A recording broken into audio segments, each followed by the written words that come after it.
잃어버린 국가 정체성을 찾아서는 사미스다트의 첫 챕터입니다. 제가 썼던 챕터 8명이 써주셨는데 제가 썼던 챕터를 제목으로 달아봤고요. 이 사미스다트가 재헌 건국 7월 17일 건국 8월 15일 재헌 건국 70주년을 기념해서 이것을 만든 것이고 7월 17일에는 이거 나왔고 8월 15일에는 온라인 버전이 이제 무료로 배포할 생각이에요. 뭐라도 이제 약간 이벤트 형식으로 해보고 싶어서 이렇게 타이밍을 그렇게 잡았고요. 이거는 옛날 거. 논문 이야기 먼저 할게요. 논문은 저 나눠준 앱스트랙트 있잖아요. 국문 요약 보시면은 사실은 대략적인 느낌을 오실 텐데 현상 타파 국가로서의 북한이 제목이에요. 북한을 우리 학계에서 국제정치학 공부하시는 분은 아시겠지만 학계에서 어떤 특정 국가를 다른 국가와 똑같다고 보는 게 국제정치학의 기본 패러다임입니다.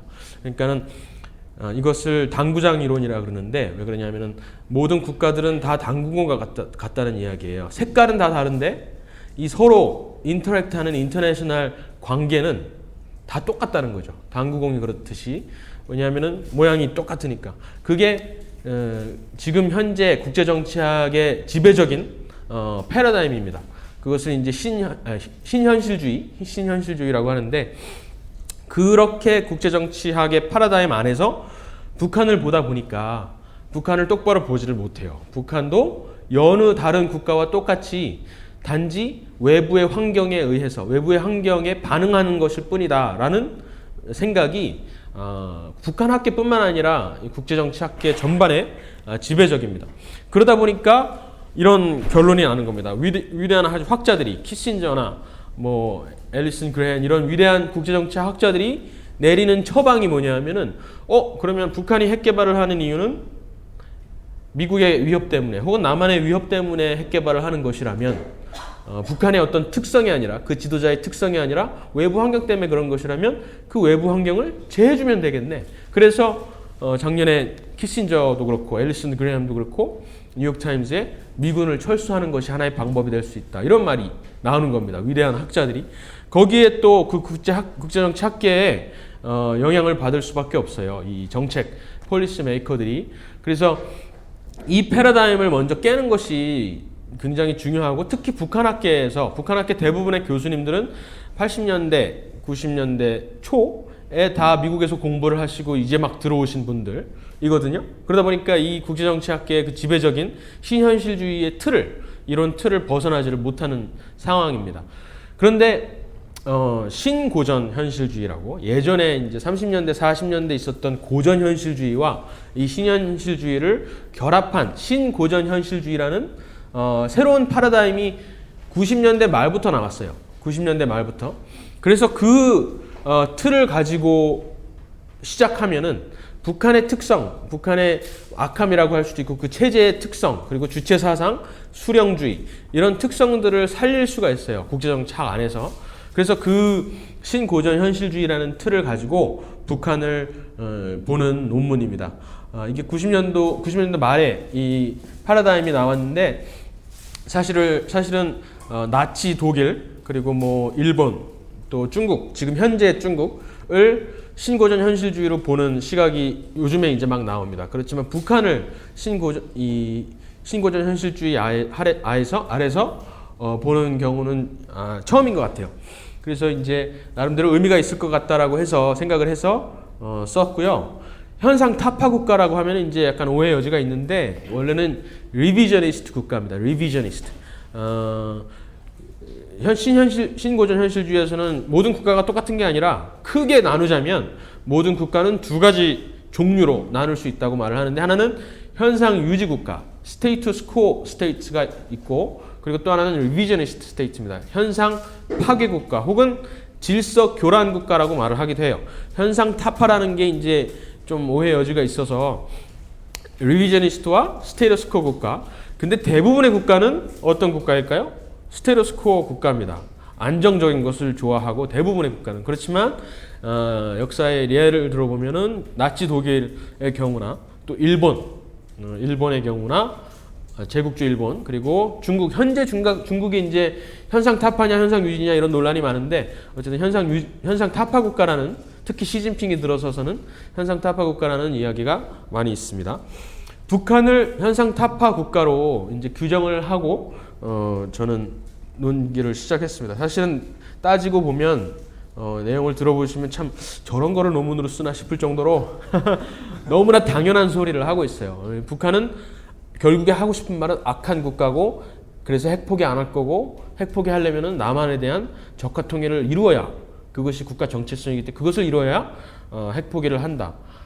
혹은 핵포기를 안 할 수도 있다. 그럼에도 불구하고, 그래서 미북 평화협정을 한다 하더라도, 종전협정은 물론이고 평화협정까지 치른다 하더라도 북한은 핵을 절대로 포기 안 한다라는 게 이제 논문의 주제인데, 사실 우리가 들으면 당연한 소리라고 여겨지지만 사실은 당연한 소리를 계속 반복해서 말하는 게 우리 시대의 과제입니다.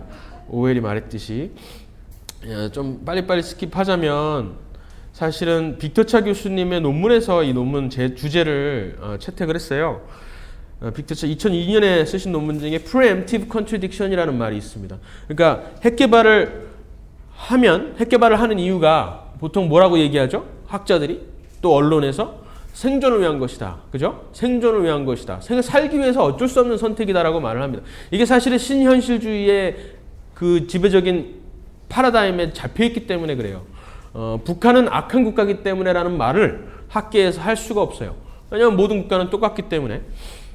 그래서 생존을 위한 것이다라고 말을 하면은 그 주변 국가, 미국과 남한이 북한 핵 개발의 원인이 되는 거예요. 그렇죠? 살기 위해서 저런다는데, 살기 위해서. 그래서 그것이 왜 이상하다라는 생각을 하고, 빅터 차 교수님께서 핵 개발을 하면 할수록, 그리고 몰래 하는 것이 아니라 공개적으로 막 핵실험을 하면서 핵 개발을 하면은 오히려 생존에 위협이 된다라는 생각을 하셨어요.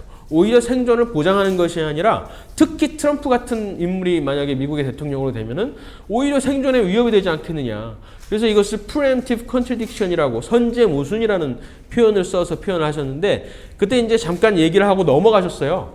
근데 그 키워드를 제가 이제 가지고 논문을 이제 쓰게 된 것입니다.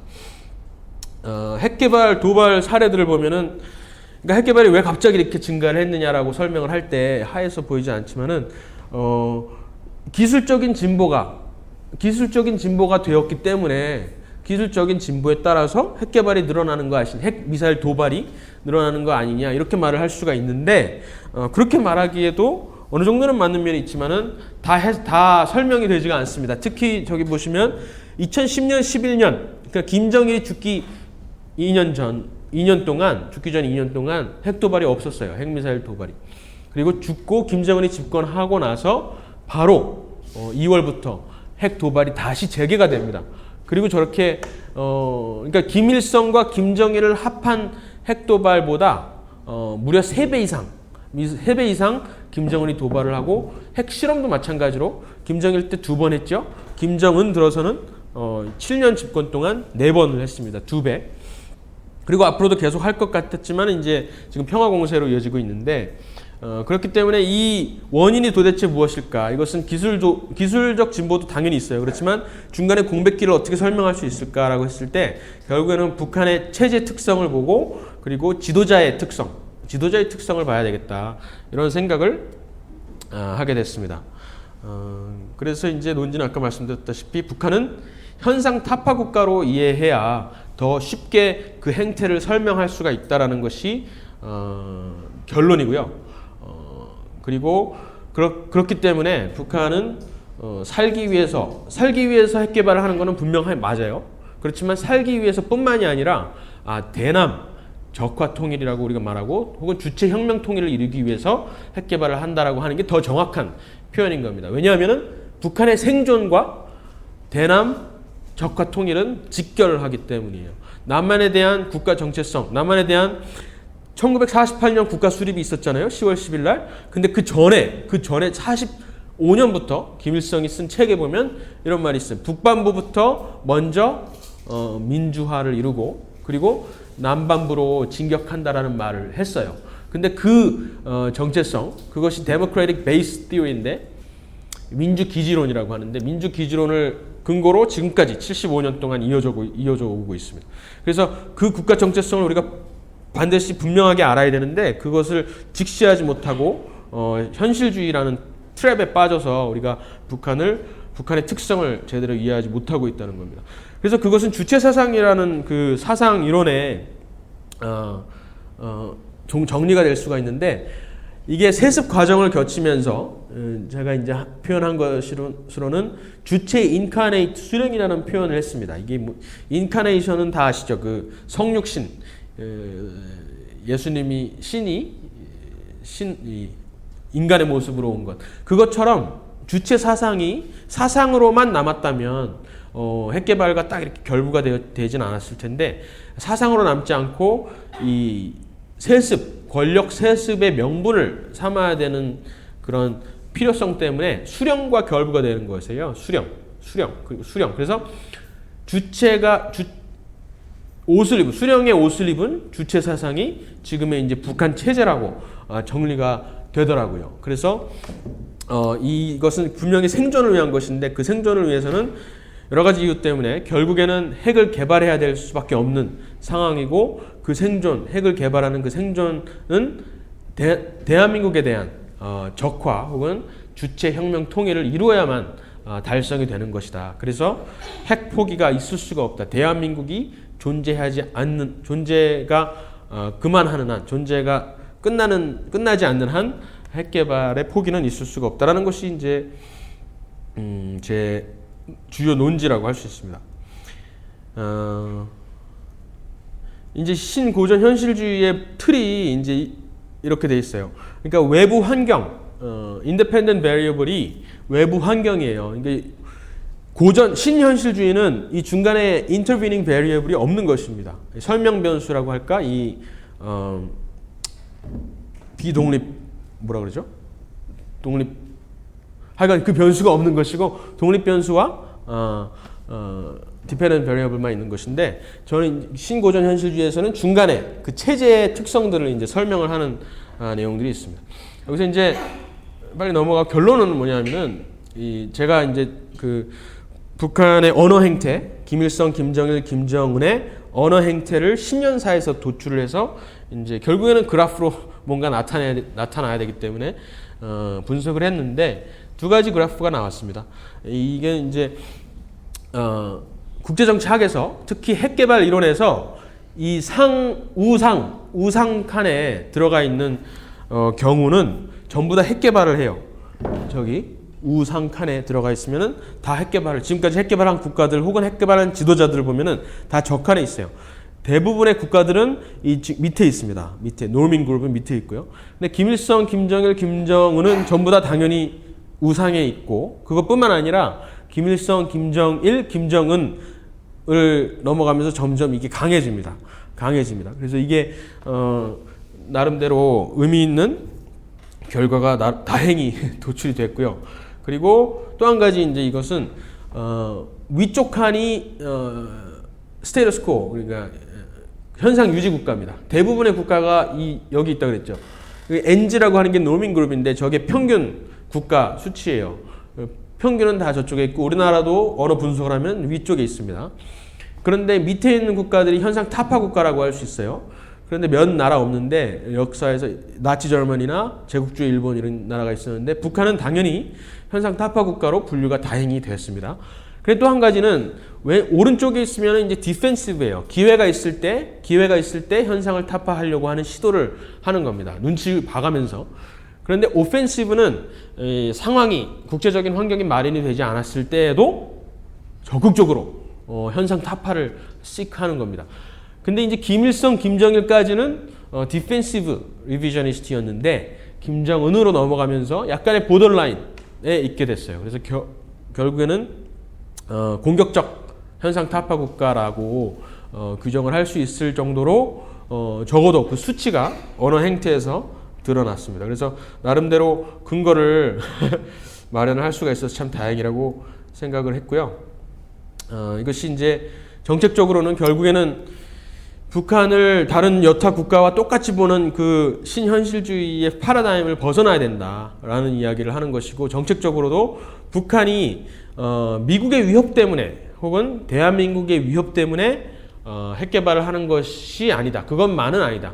이것을 이제 분명히 해야 되는데, 이게 사실은 학계에서도 그렇고 클린턴 행정부나 전 오바마 그리고 부시 행정부에서도 이 사실을 받아들이지를 않았어요. 미국의 위협 때문에 혹은 대한민국의 계속적인 보수 정권의 도발 때문에 북한이 저렇게 나타나는 거 아니겠느냐, 이렇게 설명을 했었는데, 그것이 아니라 대한민국의 존재 자체가 북한에게 위협이 되고 존재 자체가 북한의 생존에 직결적으로 반대되기 때문에 대한민국이 없어지지 않는 한 핵 개발은 계속할 수밖에 없는 처지에 있다라는 것을 설명을 하는 게 의미가 있을 거라고 생각을 했어요. 근데 다행히 작년 초 미국 의회 청문회에서 이런 말들이 많이 학계에서는 이런 말들이 거의 없었는데, 오히려 CIA 그때 국장으로 되셨던 폼페오, 그리고 D&I 국장이었던 데니얼 코츠, 그리고 해리 해리스 태평양 사령관, 당시 태평양 사령관이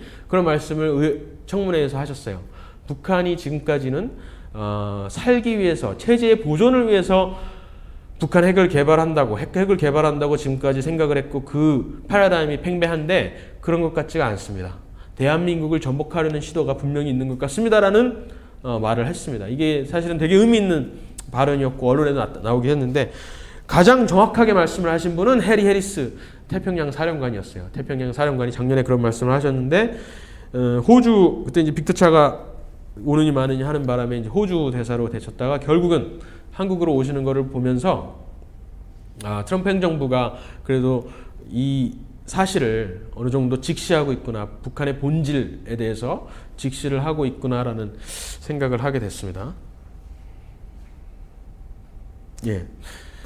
그래서 논문은 그렇고요. 논문보다 사실은 사미스타트가 저 개인적으로는 사실 더 애정이 가고 더 많이 마음을 쏟았어요. 기간으로 따지면은 논문은 3년 반 썼는데 이거는 정확하게 열흘 동안 썼습니다. 열흘 동안 쓰고 인쇄를 맡기기 전까지. 근데 상당히 애착이 가고, 그래요. 여기서 제가 사실은 세 가지 모티프를 삼았어요. 처음에는 저희가 상대로 하는 것은 결국 어떤 집단이 아니라, 사회주의는 집단을 상대로 구호를 외치고 거짓말을 퍼뜨리지만, 자유민주주의는 결국 개인을 바꿔야 되잖아요. 개인을 바꾸려면 조지 오웰이 말했듯이 문학이 필요하고 시간이 필요해요. 그래서 상당히 장기전이고 불리한 싸움일 수밖에 없는데, 그래도 시작을 하고 싶다라는 생각이 있었고, 그래서 이름이 사미스타트입니다. 솔제니친의 수용소 군도나 닥터 지바고 이런 글들이 사실 공식 출판되기 전에 전부 다 지하에서 동유럽권에서 돌았던 그거를 이제 사미스타트라고 하는데, 우리나라도 사회주의 국가나 다름없기 때문에 그리고 사회주의 행으로 가고 있어요. 근데 이것을 견제할 세력이 전무합니다.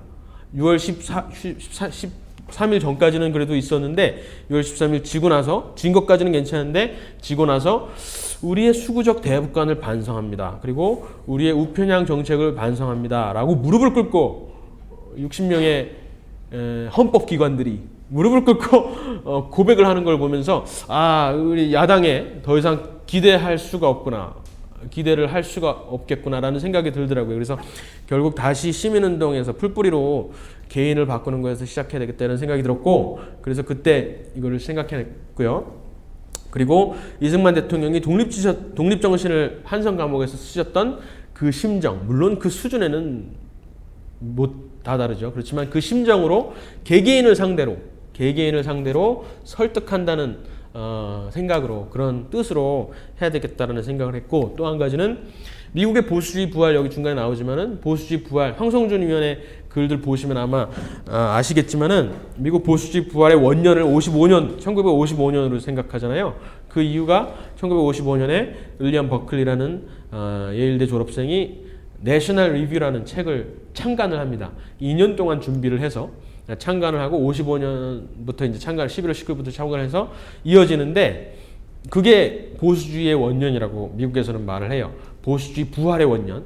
그래서 그런 정신으로 이따가 또 말씀드릴 텐데, 내셔널 리뷰가 했던 역할들을 마음에 품고 이 사미스다트가 그런 역할을 할 수는 없겠지만 앞으로 트루스 헤럴드가 그런 역할을 하길 기대를 하면서 책을 썼고요. 마지막으로 우리나라 대학가의 80년대 우리 대학가를 점령했던 강철서신, 김영한의 강철서신이 이런 식으로 지하에서 인쇄해서 개개인이 돌리면서 무슨 엄청난 진리가 돌아다니는 마냥 군사 정권에 저항하면서 막 이런 했던 그 저항 정신이 결국에는 이 청소년들의 마음을 사로잡잖아요.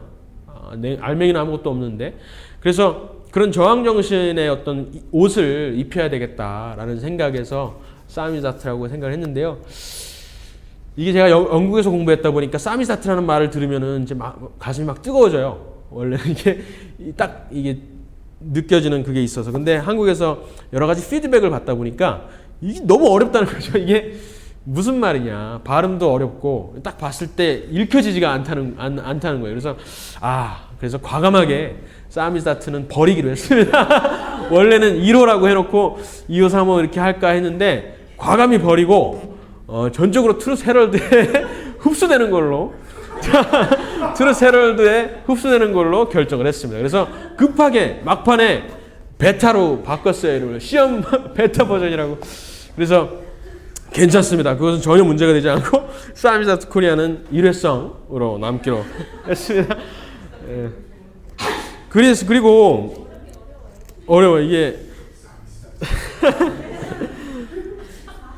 이거 다 가지고 계시니까 이제 마무리를 할 텐데 이거 한 번만 훑어보고 마무리할게요. 같이 첫 챕터 읽어보고 제가 서문에서 썼던 내용은 결국에는 사회주의의 주체 단위는 집단이라고 아까 말씀드렸잖아요. 그래서 집단은 거짓말하고 구호만 있으면 돼요.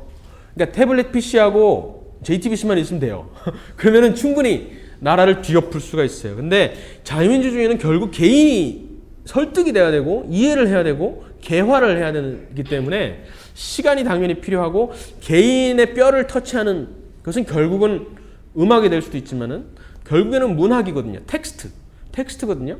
그래서 종교 개혁이 사실은 그 텍스트 활자가 없었다면은 불가능했다고 말을 하는 것이고 그리고 그런 것인데 그래서 결국에는 어떤 글로 풀어서 접근성이 떨어지더라도 계속해서 설파를 해야 된다고 생각을 해요. 물론 SNS 시대고 카드 뉴스밖에 안 보고 자극적인 이미지가 필요하고 그렇지만 전략적으로는 필요하지만은 결국에 그것이 어떤 마음을 열 수 있는 통로는 될 수 있어도 결국에 사람이 생각이 산업화가 되고 개조가 되려면 결국 텍스트를 통해서 소화를 시켜야 된다고 생각을 하거든요. 그래서 글이 중요하다라는 생각으로 시작을 했고요. 대자보도 마찬가지고 대자보 관련해서 물론 부족한 글들이고 그 임팩트 있는 그림이 당연히 좋다고 이제 다니엘 카톡방에서 말씀을 하셔서 그게 맞아요. 전략적으로는 맞고 전술적으로도 맞는데 사실 텍스트를 버릴 수 없습니다. 우리 지성인이라서가 아니라 사람이 바뀌기 위해서는 텍스트가 필요합니다. 그래서 그런 생각으로 서문에 넣었고 잃어버린 국가 정체성을 찾아서라는 제목을 달았어요. 일단 국가 정체성의 위기에 대해서 인식을 하기 위해서 지금 근데 문재인 정부 경제정책 이제 막 드러나잖아요. 그 말도 안 되는 다 그동안 얘기했던 거가 이제서야 물가 오르고 아르바이트 자리 없어지고 하니까 이제서야 사람들이 깨닫고 있는다는 게 얼마나 답답하고 한심하기도 하지만은 결국에는 드러나고 있어요. 그런데 이 방황하는 촛불을 들었다가 이게 뭐지 하면서 숨기는 촛불 들었던 역사를 숨기고 싶어하는 그 젊은이들을 흡수할 수 있는 세력이 없는 거예요. 왜냐하면 태극기 집회가 있고 또 자유한국당이 있는데 사실 매력적이지도 않고 그리고 자유한국당 보니까 알맹이가 없는 가치를 잃어버린 핵심을 잃어버린 껍데기 보수당으로 남았어요. 그렇기 때문에 이것을 흡수할 수 있는 세력이 필요한데 그 바탕이 필요한데 그게 트루스 포럼이 될 수 있지 않을까 이렇게 조심스럽게 생각을 하고 오히려 보수주의 부활의 어떤 기회가 될 수 있지 않을까 처음부터 다시 시작하는 기회가 될 수 있지 않을까라는 생각을 했습니다. 그리고 보수주의라는 말에 대해서 저는 이제 생각했는데 보수를 버리고 이제 자유우파 혹은 우파 좌파 라는 프레임을 우리가 해야 된다라고 이제 말을 많이 하잖아요. 윤서인 작가도 그렇고 여러 그 오피니언 리더들이 보수라는 말이 주는 그 뉘앙스, 그러니까 너무 손해가 많다. 보수하면은 사전에 찾아보니까 전통적인 관습을 유지하려는 속성 뭐 이렇게 나오는데 그게 전혀 아니잖아요. 우리가 아는 보수주의는. 근데 그 뉘앙스가 떠오르기 때문에 진보는 뭔가 더 나은 세상을 위해서 나아가는 이런 걸로 되니까 얼마나 불리한 언어 선택이에요. 그렇기 때문에 보수를 과감히 버리고 우파 좌파 그 프레임을 다시 회복해야 된다는 말을 하는데 저는 이제 거기에 전략적으로는 의미가 있다라고 생각을 하는데 좌우 구도가 사실은 위험하다고 생각을 해요. 좌우 구도를 딱 설정을 하게 되면은 좌도 맞고 우도 맞다는 얘기가 성립이 돼요. 좌우 양날개론이 이제 드러나는 거예요. 그러면서 이쪽 갈 수도 있고 저쪽 갈 수도 있고 나라 정책이 그렇지 이런 식으로 타협을 하게 되는 중간이 많고 결국 대다수의 국민들은 중도를 자꾸 어떻게 해서든 찾으려고 하는 그런 성향이 나타나요. 그래서 좌우 구도가 전략적으로는 유용할지 몰라도 결국에는 보수주의 대 전체주의, 민주주의 대 전체주의 이 구도를 회복을 시켜야 된다는 생각이 들었어요. 그래서 그 원형이 무엇일까? 그 만약에 전통적인 관습을 유지하려는 속성이 보수가 아니라면 정말 그 보수주의 대문자 컨서베티즘이라고 하는 보수주의는 어디서 시작됐고 무엇일까요? 우리나라에 과연 보수주의가 있을까라는 그런 질문들을 다음 서브챕터에서 이제 이야기를 한 거예요. 그래서 그 레이건이 말했던 좌우의 문제가 아니라 이것은 상하의 문제다. 사느냐 죽느냐의 문제다라고 말을 했던 것처럼 보수주의와 전체주의의 구도가 그렇게 정리가 된다라고 말을 했던 것이고요. 결국 제가 정의를 한다면, 보수주의를 정의를 한다면 21쪽에 인간의 한계를 인정하고 인간 상위의 어떤 초월적 섭리, 프로비던스를 믿는 신념적인 태도라고 정의를 했어요. 그러니까 미국에서는 이게 창조주 하나님 혹은 유대 기독교 정통에서의 하나님이라고 분명히 말을 할 수가 있는데 그런 바탕이나 토양이 부족한 우리 한국에서는 이렇게 표현을 할 수 있을까 이렇게 생각을 했고 그렇기 때문에 모든 인간이 하려고 하는 인간 중심의 혁명, 유토피아를 만들려고 하는 사회 개조적인 모든 행동은 다 그것과는 다 반대되는 개념인 것입니다. 보수주의는. 그래서 결국 역사와 신과 자연의 겸손한 태도를 유지를 할 수밖에 없어요. 그러다 보니까 목소리가 약하죠. 좌파들보다.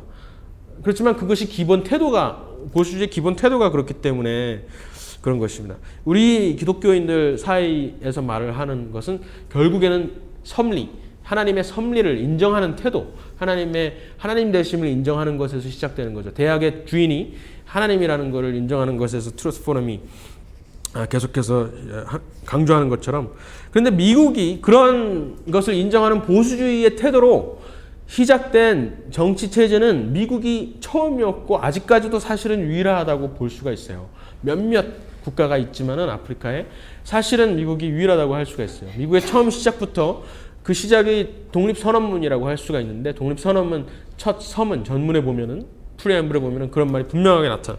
22쪽에 우리는 다음과 같은 진리를 자명한 것으로 여긴 셀프 에비던트 진리를 몇 가지 여긴다. 즉 인간은 평등하게 창조되었고 창조주로부터 몇 가지 양도할 수 없는 권리를 부여받았으며 이게 이 너무나 단순한 그 센텐스가 한국말로 완전히 오역이 되어 있는 거 아세요? 심지어 미국 대사관에서 미 독립선언문을 한국말로 번역을 해줘서 웹사이트에 올려놨는데 그것마저 잘못되어 있습니다.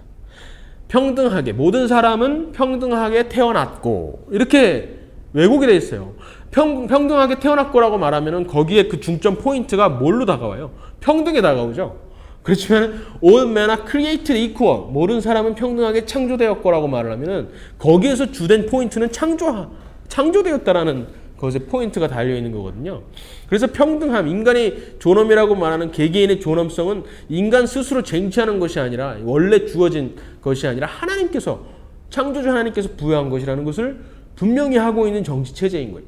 더 나아가서는 이 권리들을 하나님께서 주신 권리들을 지키기 위해서 인류의 정부가 조직되었고 Governments are instituted among men 이렇게 되어 있어요.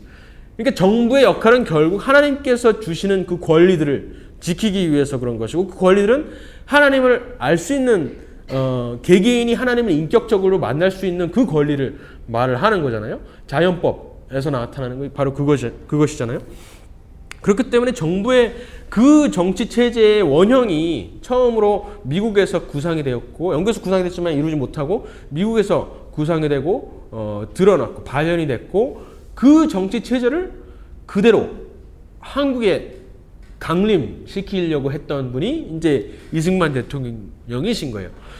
놀라운 것은 이것이 미국의 유학을 한참 하다가 이렇게 생각을 하신 게 아니라 한성 감옥에서부터 이 생각을 하셨다는 거죠.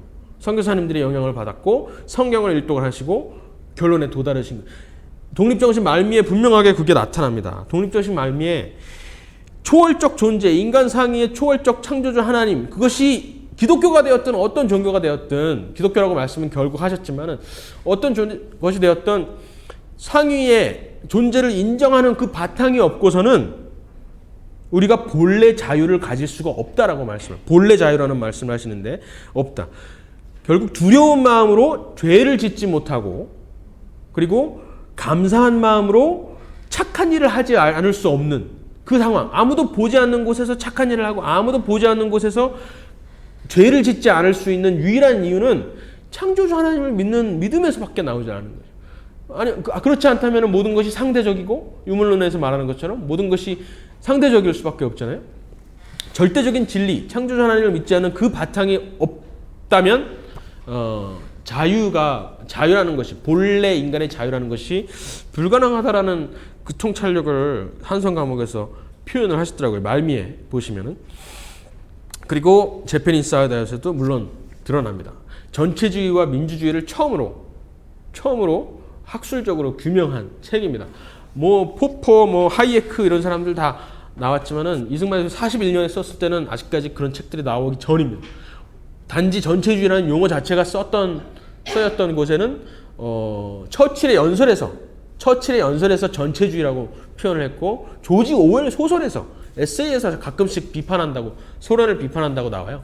그 전에는 학술적으로는 드러난 것이 없어요. 피터 드러커가 이제 그런 표현을 했다고 하는데 경영학 분이라 제가 들여다보지는 않았는데 어쨌든 이승만 대통령이 거의 최초로 이 규정을 딱 민주주의와 전체주의라고 규정을 하시면서 결국 민주주의는 자유민주주의 외에는 민주주의라는 것이 있을 수가 없다라는 우리가 지금 주장하는 내용을 말씀하셨어요. 그리고 미국의 보수주의 부활이 어떻게 되었을까를 좀 생각을 해봐야 돼요. 사실은 우리나라에 좀 그런 브루스 포럼에서 그런 책들도 나오고 했으면 좋겠는데 윌리엄 버클리라고 아시죠? 황성준 위원님이 이제 미래한국에 쓰신 글들 보면 나오는데 윌리엄 버클리라는 사람이 예일대학교에서 1950년대 졸업을 합니다. 졸업을 하면서 원래 기독교 집안이고 한데 유럽에서 공부하고 근데 예일대를 졸업하면서 예일대 세속화에 대한 심각성을 느낀 거예요. 우리가 지금 대학가에서 느끼는 것처럼 신학교에 자유주의 신학으로 물들어진 것 이런 것에 대해서 통감하는 것처럼 윌리엄 버클리가 원래 기독교 가치관을 바탕으로 세워졌던 예일 대학교가 그리고 하버드 대학교가 그 보수주의의 그 원형, 그 가치관, 창조주를 인정하는 태도를 잃어버리고 있다. 이건 정말 심각하다. 나라의 지도자들을 세우는 예일 대학교에서 그렇게 그 본래 가치관을 잃어버린다면 우리 미국에는 미래가 없다라는 책을 씁니다. 그것이 예일에서의 하나님과 인간, God and Man at Yale이라는 책인데요. 우리나라에 God and Man at 연세 이런 책이 좀 나왔으면 좋겠는데 그런 식으로 얘기를 하는데 그게 50년대 25살이었어요. 예일대 졸업하는 해에 그 책을 냈는데 예일대 세속화를 고발하는 책이었는데 이것이 미 전역에서 돌풍을 일으킵니다. 이것은 미국에 대한 고발이었던 거예요. 미국의 세속화, 미국 학계뿐만이 아니라 예일대 몇 개 대학뿐만 아니라 미국 전체에 대한 고발이었던 미국 사회 전체. 미국 사회가 원래 어떻게 시작한 나라인데 아까 읽었던 그 독립선언문 하나님에 대한 창조주의에 대한 인정으로 시작한 나라인데 그 가치관을 잃어버리고 있다. 완전히 세속화되고 있다라는 것으로 사람들은 받아들이기 시작하고 윌리엄 버클리를 찾기 시작합니다. 윌리엄 버클리는 이제 그때 받았던 인쇄 그때 엄청나게 베스트셀러가 돼서 인쇄로 계속해서 또 이걸 어떻게 운동을 일으킬까라고 생각을 합니다. 본인 스스로는 보수주의자라는 말을 쓰지 않았어요. 우리나라가 지금 그랬던 것처럼 그때 미국에도 보수라는 단어는 굉장히 혐오스러운 단어였어요. 혐오스러운 기득권, 자기 것 챙기고 이기적인 재벌들을 대변하는 그런 이익 집단이라고 생각을 했어요. 그래서 보수주의라는 말을 꺼리고 자유주의자라는 말을 했는데 결국에는 보수주의라는 말을 회복을 시킵니다. 그러면서 1955년도 11월 19일 날 내셔널 리뷰라는 잡지를 창간을 하는데요. 2년 동안 준비를 해요. 2년 동안 준비를 했다는 걸 알았다면 아마 제가 이걸 쓸 자신이 없었을 텐데 나중에 알았어요. 근데 2년 동안 자금을 모으고 편집 필진들을 모으고 해서 11월 19일 날 창간을 하는데 그것이 미국 보수주의의 원년이 되는 것이에요. 그것을 보고 그것이 바이위클리였거든요. 지금 미래한국이 그런 것처럼 격주간으로 나왔는데 그 잡지를 보고 55년도부터 쭉 그 나오는 잡지를 보고 레이건이 마음을 돌린 거예요. 레이건 대통령이 그 당시까지만 해도 민주당을 벗어날까 말까 이렇게 하는 상황이었는데 그 잡지를 보고 확신을 가지고 보수주의가 미국 원래 가치관이 맞구나. 그러면서 리퍼블리칸으로 돌아서고 엄청난 히트를 치죠. 그러면서 이제 보수주의가 그 당시 뭐 여러 가지 선거 패배도 하고 이제 하면서 내셔널 리뷰가 큰 역할을 하는데 내셔널 리뷰가 처음에 이제 나오는 필진들을 통해서 했던 역할이 무엇일까? 당연히 보수주의의 그 가치를 부활시키는 역할들을 했겠죠. 이런 글들을 통해서. 그렇지만 또 세 가지 역할이 또 있습니다. 첫 번째로는 극우, 레이시스트, 그러니까 보수주의, 그 당시 리퍼블리칸 혹은 보수라고 하는 세력들 안에는 인종차별주의자들이 있었어요. KKK 세력들이 있었어요. 그 사람들을 잘라냅니다. 가지치기를 해요. 가지치기를. 엄청나게 큰 손해였어요. 그 당시에 기록들을 보면은. 왜냐하면 그 KKK라는 무리가 세력화가 쉽고 아주 과격하면서 힘을 실어줬던 단체들이었는데 그것들을 논쟁을 통해서 이 바이위클리에 나오는 주고받는 그런 학술적인 학자들의 지성인들의 대화를 통해서 다 차단을 합니다. 극우 보수주의자들을 차단하고 또 하나는 차단하는 것은 무신론자들을 차단해요. 무신론자 중에 자유주의자들이 있거든요. 아인 란드라는 유명한 사람처럼 굉장히 지성인이고 자유주의자, 특히 리버테리언이라 그러죠. 자유지상주의자들로서는 거의 대표적인 인물들이 많은데 이들의 약점은 뭐냐면 거의 아나키스트하다는 거예요. 모든 사람, 동성애든 뭐든 개인의 자유를 침범해서는 안 된다. 개인이 무조건 우선이다. 국가도 사실은 필요 없다. 작은 정부 정도가 아니라 국가 자체가 필요 없다. 이런 식으로 이제 자유지상주의를 내치면서 결국에는 이제 무신론의 뿌리를 가지고 있는 사람들이 있어요. 왜냐하면 신적 존재, 아까 말했던 창조주를 인정하는 보수주의적인 가치, 태도를 버리고 아예 인간 스스로 각자 개개인, 유토피아를 꿈꾸지 않지만 우리는 자유주의자는 유토피아를 꿈꾸지 않지만 개개인이 결국에는 유토피아다라는 그런 무신론적인 자유주의자들을 다 잘라냅니다. 그 논쟁들을 통해서. 사실은 우리나라 상황으로 봤을 때는 기독교에서 그 역할을 사실은 해야 돼요. 신학교에서 해야 되고 트루스 포럼이 그 역할을 해야 된다고 생각을 해요. 그리고 또 한 가지 세력은 이제 신정주의자들. 기독교예요. 그렇지만은 예전의 중세 시절을 그리워하면서 또다시 신정체제, 정치와 신이 결합된, 그러니까 제사장이 나라를 지배해야 된다는 그 신정체제로부터 결별을 합니다. 이것도 큰 손해였죠. 이 보수주의에 있어서.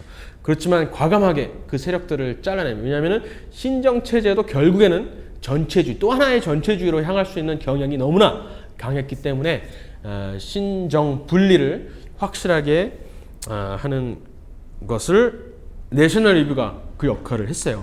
그 뼈아픈 역할을 했어요. 그리고 나서 60년도, 5년이 지났죠? 60년도.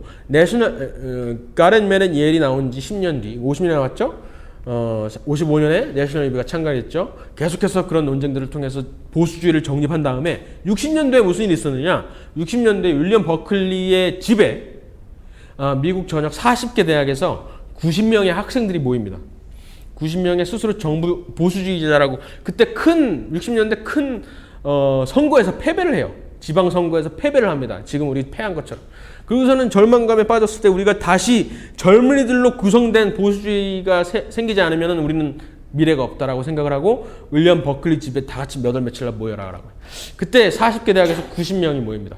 90명이 모여서 얘기를 하고 열흘 동안 대화를 하고 세미나를 하면서 샤론 선언문, 샤론 스테이트먼트라는 12개 조항의 선언문을 내놓는데 그것이 지금까지 미국 리퍼블리칸 혹은 보수주의 세력의 가장 중요한 문서가 학생들이 쓰는 문서인데 가장 중요한 문서가 됩니다. 이게 12개 조항을 제가 번역을 처음에 5개 조항은 번역을 한 것이고요.